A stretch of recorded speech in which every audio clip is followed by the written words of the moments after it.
এই পৃথিবীতে কষ্টের পর কষ্ট যদি কেউ কইরা থাকে, এই লোকটার নাম হলো তোমার জনম দুঃখিনী মা। এখন বলবেন হুজুর, আল্লাহ যে বলছে মা কষ্টের বড় কষ্ট করে, এটা কেমনে? এটা যদি বুঝাইতাম চাই, আমার কাছে বললে আমি বুঝাইতাম পারতাম না। যাই আপনার মারে জিগাইবেন, আম্মা গো,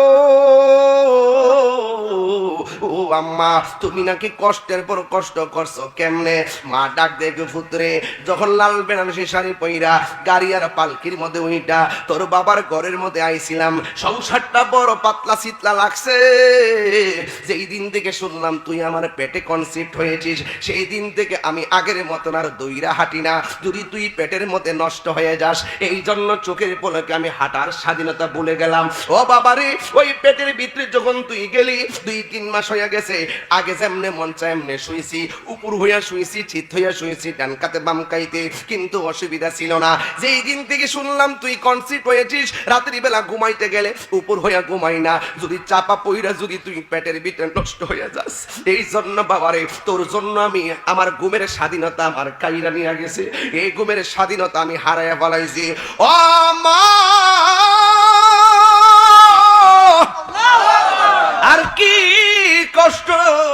মা বলে, পুত্রি, আগে খাইতাম গেলে পেট ভরে খাইছি, তুই যখন আমার পেটের মধ্যে গেছ, যত বালা খাবারই খাই না কেন আমার বমি আইসা পরে খাইতাম পারি না।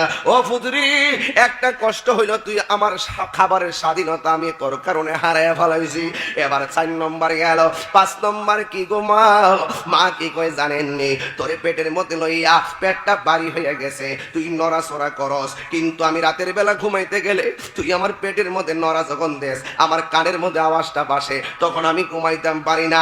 যাই সারা রাত তুরে লইয়া আমি ডান কাতে বাম কাতে যেমনি ঘুমাইয়া গেছি, কিন্তু চোখটা লাগতে পারে নাই। হঠাৎ করে আমার তল পেটের মধ্যে কলিজা বরাবর এমন লাথি মারছত রে, চোখের পলকে আমার ঘুম ভাঙা গেছে। আমি আর সারা রাত চোখের পানি ফালাইয়া ঘুমাইতাম পারি নাই। ও পুত্রে, কেমনে কষ্ট করছি! আর আমি 8টা ঘন্টা কেন, 5টা ঘন্টা কেন, 10টা মিনিট আমি ঘুমাইতাম পারি নাই, তোর কারণে আমি ঘুমের স্বাধীনতা হারাইয়া ফেলাইছি। ও আম্মা, 6 নম্বরটা তো শুনলাম, 7 নম্বরটা কি গো আম্মা? 7 নম্বর কই, পুত্রে, হঠাৎ করে এমন বেদনা উঠছে, তখন আমি তোর বাড়ির চাচিরে ডাক দিলাম, দেওয়ার পরে ঘরের দরজা লাগাইয়া দিল, জানালাটা লাগাইয়া দিল, লাগাইয়া দিয়া ঘরের ভিতরে যখন ঢুইকা গেছে, তখন তুই দুনিয়ার আলু বাতাস দেখবার লাইগা পেটের মধ্যে এমন জোরে লাত্তি মারস, তখন আমি তোর চাচিরে কইছি, আমার একটা ছুরি দে, আমার একটা ছুরি দে।